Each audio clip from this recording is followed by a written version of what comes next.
Hello everyone, welcome back to Protech Genius. Well, this is me Surya Prakash, and in today's video I'm going to teach you guys how to blur or unblur your wallpaper in your iPhone.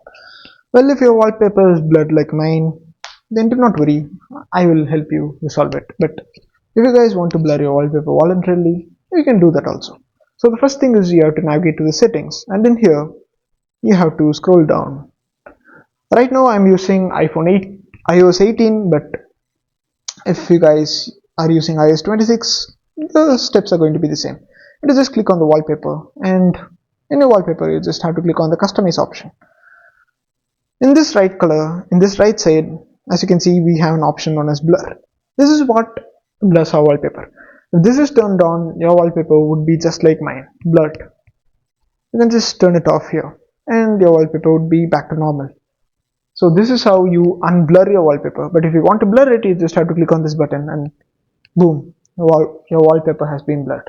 So I hope this video answered all your questions. If you have any more questions, or you want me to post any more videos, then feel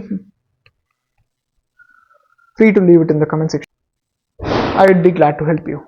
Once again, thanks for watching this video until the end. Let's meet again in the next video. Until then, bye.